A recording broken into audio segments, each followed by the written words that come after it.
Welcome everybody to another Tips of the Trail video. I'm Brian Pierce from Seat Time. This is Brian Storrie from Adventure Moto, KTM, Husqvarna in McKinney, Texas. Did I get it all right? You got it. Awesome. Brian, as a very experienced ISDE Team USA veteran, as a shop owner, and as an extremely experienced exhaust packer, do you have a lot to say for us today?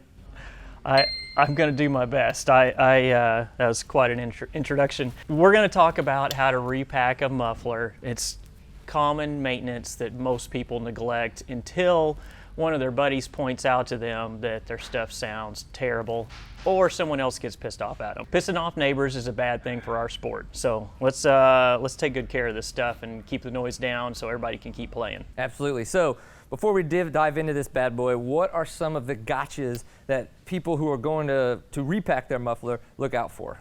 It can kick your butt. It really can.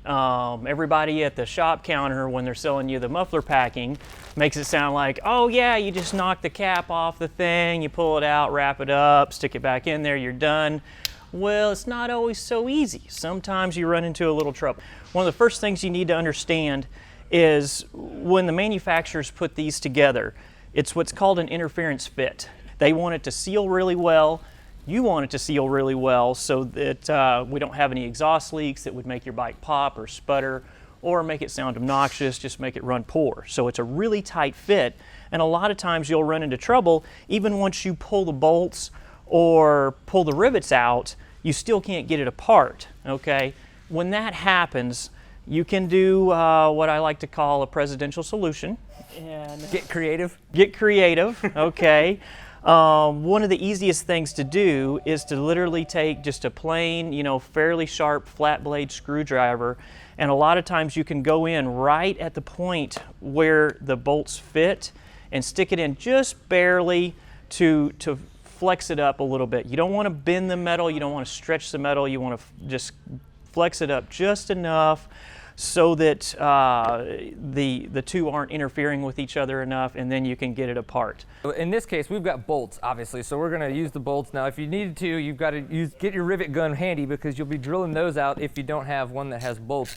But one of the things, too, when you're doing this, make sure you clean your bike, or at least clean the area around the muffler, because for multiple reasons, you don't want to be working with a dirty muffler. It's just aggravating and exhausting to have to keep kicking dirt around, and you obviously don't want to get that into the other parts of the exhaust.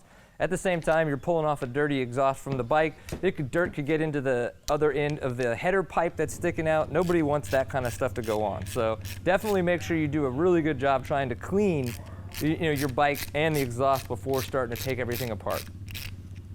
Okay, so bolts are removed, okay.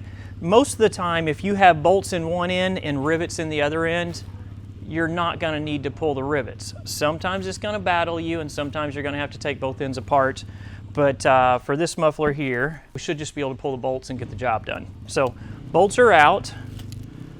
I've gone in and just stick this in here a little bit just to make sure we don't have any interference where the threaded part of the inner is sticking into the outer to make it hang up. So I'm just going to flex all those just a little bit without scratching or scarring or dinging anything up. And then I'm going to look for anything on here to help me drive these two parts apart, because just trying to pull them apart, it may not work. Don't hit my face. Not sure how we're going to do this here.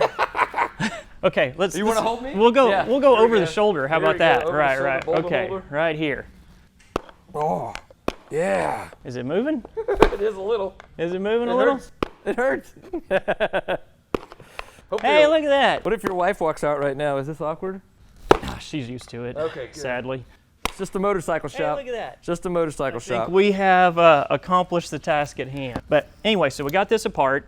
Let's see how our CrossFit vise works. Not too bad. And as you can see, this is a brand new muffler. The canister's in great shape, the end cap's in great shape, all that's good. Obviously it's new. Okay, normally this either wouldn't be here or would look really gnarly, but we're gonna go ahead and remove it out of this cap. Gloves for the carbon for the fact of how much fiberglass that people are going to be. Got ahead of myself. Okay, yeah. Should I do that too? Do I need to be prepared for some glovage? It's always important. All right. Always better to be prepared. All right. Okay, so separate the packing from the core, okay? This is a high quality muffler that doesn't just have your standard core. They have actually taken a layer of what basically is still wool and then wrapped chainmail around it to protect the packing even more. But you're not going to see this in your OEM mufflers that you're taking apart, and you're not going to see it in a two-stroke muffler or things like that, okay? Normally what you would see is perforations that are 3 or 4 millimeter in diameter, a million of them, all the way around the core. And a lot of times on a two-stroke, all the perforations, or a large number of them, will be plugged with that two-stroke oil that got in there and then got burnt and charred and filled the holes. And in that case, you're going to want to use a wire brush, and you're going to want to just, it's an awful mess. And you're going to want to scrape it all out with your wire brush. Sometimes you literally have to just sit down and take some time with a pick or something and poke some of them out that you can't get scrubbed out. So it can be a little tedious. It can be tedious, okay? But take your time, okay? The more time you spend doing this, the better your finished product's gonna be, the more fun you're gonna have when you go out there, the better your bike's gonna run, the less obnoxious you're gonna be, which I know a lot of you guys need help with. Make sure all your perforations are clear. So you're gonna match up the length of your packing, okay, with your core. But we're gonna take it and we're going to just kind of test fit here and roll up and figure out at which one of those perforations we would need to cut or tear our packing, or can we get it all in there, okay? Now, I'm thinking all of it would be a challenge in this case. So, looks to me like, and we just opened this up, so this is our first test fitting. I'll get it nice and tight as I can. And I'm gonna say we go for it at the last line. We'll try to get that in there. If it doesn't fit, then we can go back and cut a little. We can cut a little bit more off and go from there. So, will you? I will. Cut my packing, sir. It's harder than it looks. You don't do this in CrossFit. You don't get a lot of. Don't get a lot of small hand exercises. Small hand exercises. No, not in CrossFit. And then we're gonna come in here. Actually, at this point, I think I'm gonna start at the other end. Ah, I like that. Start at the messy end to try to tuck that away so it's less nasty. Right, and if you guys want to know why we're wearing gloves, not all packing is created equal. Really gnarly. And this FMS stuff really isn't bad compared to most. Like this is really good. Insulation traditional kind of stuff, right? fiberglass insulation, I mean, your hands will be hurting for a couple of days, no matter how many times you wash them or wrap them with duct tape to try to pull the stuff back off of them. It's still gonna suck. Let's see if we can hit the hole here. Hi-oh.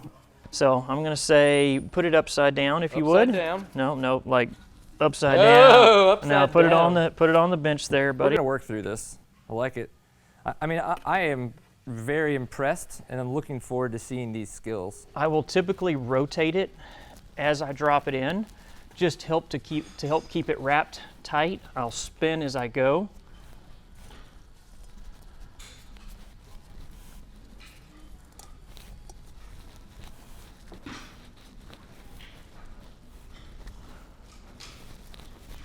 Making progress here. Slowly but surely. I want to make sure I end up with my spring hanger in the same direction it was when we started. The correct place? The correct place. Makes it work better. Makes things easier when you're finished. The vise isn't doing a good job. Apologies. Yep. Okay, doing a good job. It's okay to use something to tuck some packing away down in there in case you got some spots that are fighting you a little bit. Everything is lined up pretty well. You want to check the other end. Aha. And sure enough, we are off. So we're going to get that lined up, eh? See if we can get that lined up a little better. And all this, like we said before, is much easier with a vise. We just like to make it difficult. We can go to the vise at any point in time. Yeah, I'm about to cry uncle here. Yep. Uncle. We're going to the vise. We'll be back. All right, so now we moved over to the vise just to get things going a little bit easier. We have it clamped in soft jaws, so we're not going to damage or scar up the muffler itself. Okay, Brian, you're going to make sure we stay lined up at that end. And I'm going to try to line up this end. And as a team, we should be able to make this happen. Oh, yeah. Hold on one second. Rubber mallet, so we're not going to damage anything. Nice and easy. If you have to beat the tar out of it, more than likely something's not quite right. Okay. So we're going to tap down in here. I'm watching the holes. All right. As we mentioned, it could be one of those situations where you got to kind of finagle it a little bit. So we did have to walk over to the vise to get it in there, get everything lined up. But honestly, that's part of it. You know, we kind of knew that we wouldn't really be able to do it as a bunch of as CrossFit buddies, as friends. But you get over to the vise, get everything back together, and then we kind of go from there. So we've got it back together. We're going to do our 4 bolts, and then we're going to go rip around and ride. Something like that. Is that what I hear? Yeah. Nice. Now, we're obviously, you know, this was a brand new FMF Power Core 4 exhaust pipe that we got. So we don't have the bike here right now that we're going to go mount it up to, but that's really what we're going to do next. Once you've got your bolts tightened on there, you've got everything ready to go, you want to go mount it up to your header pipe and then put your helmet on and go do some riding? Absolutely. Go riding and not be obnoxious. Not be obnoxious. And have your bike run better. I like it. I want to congratulate you on being an experienced packer. Guys, thank you very much for watching our exhaust packing video. The biggest thing here is we want you guys to not just be safe on the trail, but make sure that you're taking care of your equipment properly. It's our sport to preserve, and by doing things like this, especially when you're using a silencer or a spark arrestor in the places that you're supposed to use them, that's being a responsible enthusiast, and that's what we're hoping you guys do, along as be educated with this. So remember, subscribe to the YouTube channel if you've enjoyed this video. You can go find the Tips for the Trail playlist if you kind of want to watch some more of the videos that we've put out. And Brian Storrie, Adventure Moto KTM Husqvarna in McKinney, Texas. What's the best way for people to get in touch with you? They can send us an email at adventuremoto@att.net or give us a call, 214-419-1922, and ask anybody up here anything you need to know. Everybody rides here. Yeah, we do. And we race too. That's what's fun. We do some racing. We do some racing. Brian Storrie's a good racer. If you go Google ISDE Brian Storrie, you'll come up with a lot of good stuff. So, thank you very much for watching the video. I hope you guys have fun out there riding on the trails. We know we will. I'm Brian Pierce from Seat Time. Brian Storrie again. Thank you very much for packing my exhaust, and we'll see you on the trail.